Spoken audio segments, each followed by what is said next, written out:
हाँ, इस चैप्टर में अपन सिम्बायोसिस से शुरू करते हैं। जो इंटरेक्शन है, बायोटिक इंटरेक्शन के अंदर सिम्बायोसिस सबसे पहले लेते हैं। द सिम्बायोटिक रिलेशनशिप में बी फॉर फूड, शेल्टर, सब्सटेटम और ट्रांसपोर्ट। किसी के लिए भी इंटरेक्शन हो सकता है, भोजन के लिए हो सकता है, आश्रय के लिए हो सकता है, आधार के लिए हो सकता है, या इधर उधर जाने के लिए हो सकता है। दिस एसोसिएशन में भी कंटिन्यूस और ट्रांजिटरी, ये स्थायी भी हो सकता है और थोड़े समय के लिए भी हो सकता है। ऑब्लिगेटरी भी हो सकता है, फैकल्टेटिव भी हो सकता है, मतलब अति आवश्यक भी हो सकता है और कभी कभार भी हो सकता है। द टू सबमाइट और पार्टनर में be in close contact with there tissue intermingled, और वन पार्टनर में live with in the cavity of the other और अटैच टू इट्स सरफेस। तो ये जो इंट्रैक्शन है, कई तो ऐसे इंट्रैक्शन होते हैं कि दूसरी जाति के टिश्यूज़ के अंदर एक जातियाँ मिल जाती हैं या उनकी कैविटी में स्थायी तौर के ऊपर रहती हैं, और कुछ में superficial. Symbiotic relationship are divided into two categories, mutualism और कॉमेंसलिज्म में अपन डिवाइड करते हैं। इन म्यूचुअलिज्म में अभी अपन ने पहले देखा है, दोनों जातियां हैं वो बेनिफिट के अंदर रहती हैं, और कॉमेंसलिज्म में सिर्फ एक जाति है वो बेनिफिट में रहती है, दूसरी जाति है वो अप्रभावित रहती है, यानी न्यूट्रल रहती है, उसको ना तो नुकसान होता है ना फायदा होता है। सबसे पहले अपन लेते हैं म्यूचुअलिज्म। म्यूचुअलिज्म को भी डिग्री ऑफ एसोसिएशन के आधार पे अपन दो भागों में डिवाइड कर सकते हैं, यानी किस डिग्री तक का इनके अंदर म्यूचुअलिज्म है। एक में तो कंटिन्यूस कॉन्टैक्ट, दोनों जातियां स्थायी तौर पे साथ रहती हैं, और एक म्यूचुअलिज्म विदाउट कंटिन्यूस कॉन्टैक्ट, थोड़े समय के लिए इंटरेक्शन, जब आवश्यकता होती है इंटरेक्शन होता है, बाद में अलग अलग हो जाती हैं। तो कंटिन्यूस कॉन्टैक्ट के अपन एग्जाम्पल लेते हैं। This is open permanent type of relationship in which two symbiotes are in close contact and physiologically interdependent on each other. दोनों स्थायी तौर पे साथ रहते हैं और दोनों फिजियोलॉजिकली एक दूसरे के ऊपर इंटरडिपेंडेंट हो जाते हैं। और इसका सबसे बढ़िया एग्जाम्पल है लाइकेंस का, अपन लेते हैं। The classical example of this type of association is meet with lichen. Lichens are composed of a matrix formed by the fungus within which cells of alga are embedded. Lichens के अंदर अपन देखते हैं कि fungus का जो matrix है उसके अंदर एल्गी की सेल्स रहती हैं। The algae depend upon the fungus for water, minerals and protection, and fungus receives carbohydrate prepared by the alga. तो फंगस, ये जो एल्गी है वो फंगस से अपने न्यूट्रिशन के लिए जो भी चीज़ें आवश्यक होती हैं वो प्राप्त करती हैं, और बदले में फंगस को कार्बोहाइड्रेट एल्गी के द्वारा मिल जाता है। तो दोनों जातियां आराम से सर्वाइव कर सकती हैं। दूसरा एग्जाम्पल देखें, राइजोबियम का अपन ले सकते हैं। Rhizobium, these bacteria are present in the nodules of the roots of leguminous plants. तो ये जो लेग्यूमिनस फैमिली के प्लांट्स होते हैं उनकी जड़ों के अंदर ये राइजोबियम नोड्यूल्स बना के रहते हैं। तो इसके अंदर अपन देखते हैं राइजोबियम जो बैक्टीरिया है वो लगातार नाइट्रोजन फिक्सेशन कर करके प्लांट्स को देता रहता है, और बदले में प्लांट से अपना भोजन प्राप्त करता रहता है। और एग्जाम्पल लें अपन, another example of mutualism in which intermingling of tissue occur is that of an animal and plant. तो इसके अंदर ये बहुत बढ़िया एग्जाम्पल है जिसके अंदर पेड़ पौधे और जंतु आपस के अंदर टिश्यू लेवल तक एसोसिएशन में आ जाते हैं। Unicellular plant like zoochlorella, green algae, zooxanthellae, brown और yellow algae live symbiotically in the outer tissue of certain sponge, coelenterates, mollusc and worms. तो कई सारे जो जंतुओं के समूह है, जैसे स्पंज है, सिलेंटेटा है, मोलस्क का वर्ग के जंतु हैं, कई जो कीड़े वर्म्स होते हैं, उनके टिश्यूज़ के अंदर ये एल्गा है, ये प्रेजेंट रहता है, जूक्लोरेला और जूजेंथेला। तो ये जो प्रोटोजोन्स हैं, zoochlorellae, the cells are seen growing in the outer tissue of turbellarian worms के अंदर भी मिलते हैं in such profusion as to give it a greenish appearance, मतलब इतनी ज़्यादा होते हैं कि इनकी जो अपीयरेंस है वो भी अपने को हरे रंग की दिखाई देती है इन एल्गी इनकी कारण।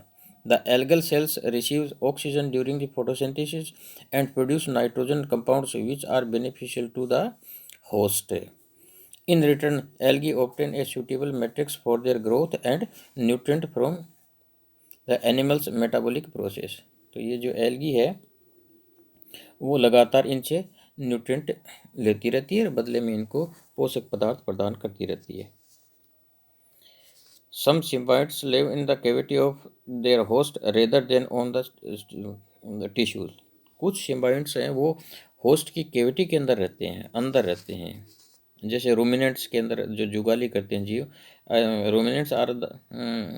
Ruminants and other animal live on the diet high in cellulose are unable to digest it without the enzymatic action of the cellulose produced by microorganism in their intestine. ये जो ruminant हैं ये इनकी main diet है वो cellulose होती है, और सेल्यूलोज सामान्यतः डाइजेस्ट नहीं होता। ये खास प्रकार के जो माइक्रो ऑर्गेनिजम्स हैं वो सेल्यूलेज एंजाइम का सेक्रेशन करते हैं, उसके द्वारा ही ये इनका डाइजेशन होता है। तो अगर वो एंजाइम इनकी आहार नाल के अंदर स्रावित होगा इन माइक्रो ऑर्गेनिजम्स के द्वारा तो सेल्यूलोज बच जाएगा। अदरवाइज जिनके अंदर ये माइक्रो ऑर्गेनिजम्स जो सेल्यूलेज एंजाइम का सेक्रेशन करते हैं अगर नहीं होंगे तो उनके अंदर सेल्यूलोज का डाइजेशन नहीं होता। जैसे अपन सेल्यूलोज ह्यूमन बींग्स है सेल्यूलोज नहीं पचा सकती, क्योंकि अपनी आहार नाल के अंदर ये जो सेल्यूलेज प्रोडक्शन के लिए जो जिम्मेदार माइक्रो ऑर्गेनिजम्स होते हैं वो उपस्थित नहीं रहते। जबकि टर्माइट है वो सेल्यूलोज का पाचन कर लेती है। Termite can digest wood only with the aid of special type of flagellates protozoans, जिनको अपन कहते हैं ट्राइकोनिम्फा। तो टर्माइट के आहार नाल के अंदर ट्राइकोनिम्फा इनकी गट के अंदर प्रेजेंट रहता है और वो लगातार सेलुलेज एंजाइम का सेक्रेशन करता रहता है, जिससे इनके अंदर जो लकड़ी सेलुलेज होती है, सेल्यूलोज होता है, उसका डाइजेशन होता रहता है। Symbiosis in these instances is mutually beneficial and obligatory for both the partner. दोनों जातियों के लिए ये इंटरेक्शन है ये अति आवश्यक है, बिना इंटरेक्शन के ये सर्वाइव नहीं कर सकते। Certain bacteria living in the intestine of animals produce various B vitamins and other useful secretion। अपने आहार नाल के अंदर कई ऐसे बेनिफिशियल बैक्टीरिया पाए जाते हैं जो कि लगातार विटामिन्स का सेक्रेशन करते रहते हैं, और दोनों को, अपने को फ़ायदा होता है, अपने को विटामिन्स मिल जाते हैं, और इनको लगातार भोजन और आश्रय है, शेल्टर है, वो मिलता रहता है। तो ये कुछ एक डायग्राम्स हैं जिनके अंदर इनका डिग्री ऑफ एसोसिएशन दिखाया गया है।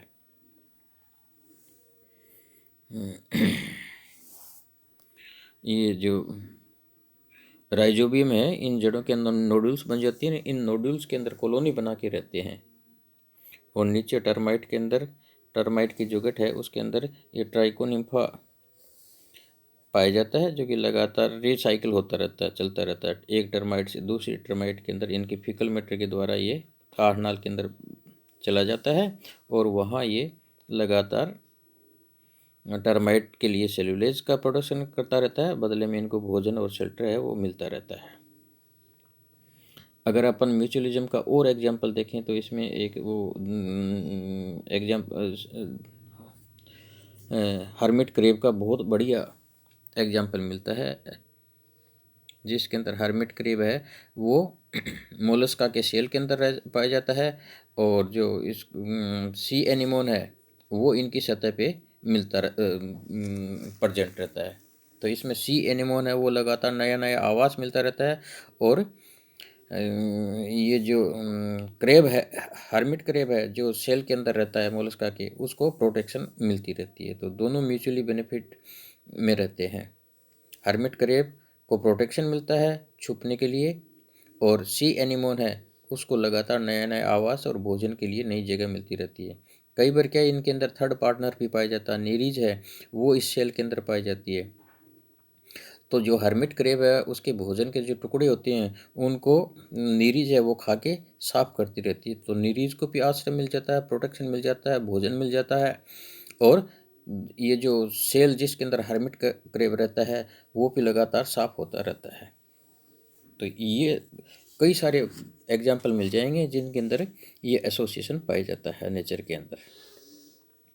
अब दूसरा अपन लेते हैं म्यूचुअलिज्म विदाउट कंटिन्यूस कॉन्टैक्ट। इसके अंदर सुपरफिशियल प्रकार का इंटरेक्शन होता है, थोड़े समय के लिए इंटरेक्शन हुआ, फिर दोनों जातियां अलग अलग रहती हैं। In this type of mutualism partner or symbionts are rarely attached to each other and if so it is only for a short duration। दोनों जातियां जुड़ी नहीं रहती, एसोसिएशन होगा तो वो भी बहुत छोटे टाइम के लिए होगा। दो both the partner are benefited from each other but the nutritional need is primary at least for one of the species. तो इसमें कम से कम एक जाति की न्यूट्रिशनल नीड है वो उसकी पूर्ति होती है।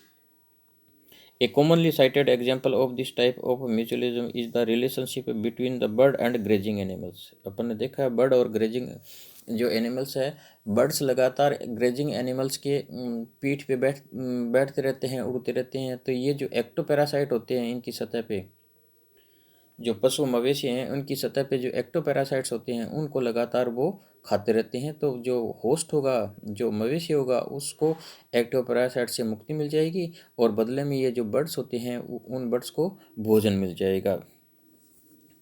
The cow bird, oxpecker and the little white heron are the often seen sitting on the back of grazing animal and feeding on the ectoparasites such as ticks and mites। इनकी जो सतह के ऊपर टिक्स और mites ectoparasite के रूप में रहते हैं उनको लगातार खाते रहते हैं, हटाते रहते हैं, इनका भोजन मिल जाता है और उनको उनसे मुक्ति मिल जाती है। Similarly crocodile bird remove leeches from around the teeth of crocodile which allow the bird to enter its mouth for the search।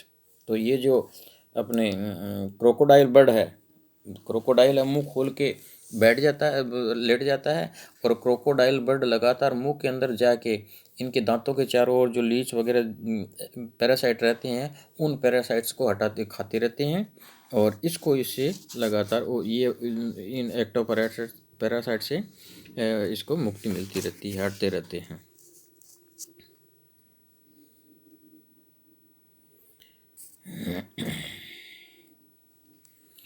अब अपन लेते हैं कॉमेंसलिज्म। तो इसके अंदर कम से कम एक जाति को फायदा रहता है, दूसरी जाति को कोई नुकसान नहीं होता। When two or more animals live together and if there is no physiological dependence between them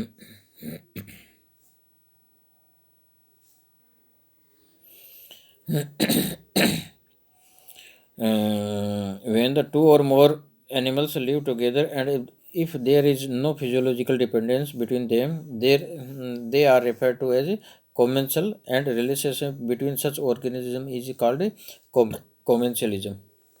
तो इनके अंदर फिजियोलॉजिकल डिपेंडेंस नहीं होती। अगर दोनों कॉमेंसल आ जाएं, नज़दीक आ जाएं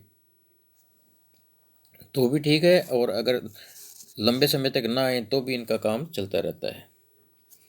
इन commensalism one animal might get the benefit from the association while the other is neither benefited nor injured. तो इसमें एक जाति को बेनिफिट होता है, दूसरी जाति ना तो नुकसान में रहती है और ना ही उसको कोई फ़ायदा मिलता। The advantage derived by the commensal involve the provision of substratum, shelter, transport and food। इन किसी के लिए भी ये एसोसिएशन हो सकता है। तो अपन पहले देखते हैं commensalism with continuous contact. In this case commensal remain more or less in permanent contact with their host. तो इसके अंदर ये मोर और लेस परमानेंटली एक दूसरे के संपर्क में रहते हैं। In many epiphytes example orchids and certain hygroscopic are found growing on the branches and in the forks of the trees. ये जो ऑर्किड्स होती हैं अपन कह सकते हैं एक तरीके से जो दूसरे को सहारा लेके ऊपर चढ़ते हैं उनको एपिफाइट्स कहते हैं। तो इसके अंदर उनको आधार मिल जाता है, बड़ा जो पेड़ है उसके चारों ओर लिपट के ये ऊपर बढ़ते रहते हैं तो जो पेड़ है उसको कोई नुकसान नहीं होता, और ये जो एपिफाइट्स हैं इनको सबस्ट्रेटम मिल जाता है, आधार मिल जाता है।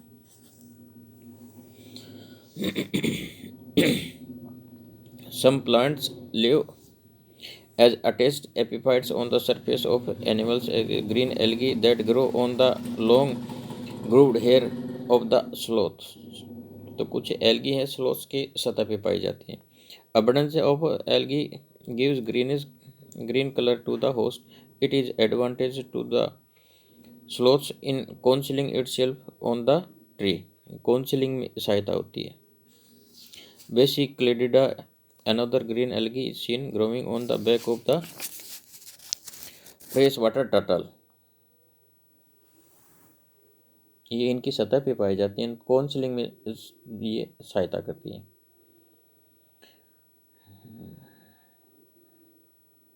कई सारे ऐसे एग्जाम्पल अपने को मिल जाएंगे जिसमें फिजियोलॉजिकली डिपेंडेंट नहीं होते पर सुपरफिशियली डिपेंडेंट रहते हैं, और उनके सर्वाइवल के लिए ये चीज़ें आवश्यक हैं। अब अपन लेते हैं कॉमर्शियलिज्म विदाउट कंटिन्यूस कॉन्टेक्ट, जिसमें एक टाइम के लिए नज़दीक आते हैं और फिर वापस जब नीड पूरी हो जाती है तो दोनों जातियाँ अलग अलग हो जाती हैं। इन this case commensals remain only in temporary contact with each other। Intermittent contact between the animal commensals and plants hosts is displayed by squirrel, monkey, tree frogs, snakes, and number of birds, insect, and other animals for shelter or for breeding sites। तो अपन देखते हैं कि ये जो पक्षी होते हैं, इस गिलहरी, मंकी, ये लगातार पेड़ पौधों के संपर्क में आते रहते हैं, फिर अपनी आवश्यकताओं की पूर्ति करने के बाद में वापस अलग अलग हो जाते हैं, स्थायी तौर पे एक दूसरे के साथ नहीं रहते।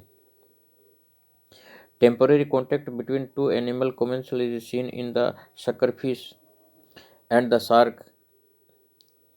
Suckerfish is found attached by means of dorsal sucker to the underside of the shark and other large animals. ये जो सक्करफिश है इसके जो चूसक की सहायता से ये बड़ी मछलियों की सतह नीचे की सतह पे चिपकी रहती हैं, तो इनको तैरना नहीं पड़ता और नया नया आवास मिलता रहता है। जबकि जो होस्ट होता है, बड़ी जो मछली होती है, शार्क, वेल वगैरह, उनको कोई नुकसान ज़्यादा इनसे प्रभावित नहीं होती, कोई नुकसान नहीं होता। In decapod crustaceans polinices live in the U shape tube of the marine annelid chaetopterus. ये जो पोलिनिक्स है, क्रिस्टेशिया है, ये जो किटोप्टेरस की यू शेप्ड ट्यूब होती है उसके अंदर स्थायी तौर पे रहता है। It obtain food particularly it obtain food particles and oxygen supply from the water entering the tube due to pumping action of the worm parapodia. तो पैरापोडिया से ये जो किटोप्टेरस है, पैरापोडिया से लगातार पंपिंग करता रहता है, जिससे नया पानी आता रहता है, पुराना पानी बाहर निकलता रहता है। तो इनको लगातार ऑक्सीजन और भोजन के पदार्थ हैं वो पोलिनिक्स को लगातार मिलते रहते हैं, और बदले में लगातार ये जो पोलिनिक्स है ये इसकी जो ट्यूब है इसको मेंटेन करता रहता है, बनाए रखता है। तो दो बनाए The foregoing account of symbiosis clearly indicate the different type of animal and plant that are associated in relation of advantage or of tolerance। Tolerance के ऊपर भी डिपेंड करता है। It also show the great range that exist in the degree of dependence end of specificity in these relationship.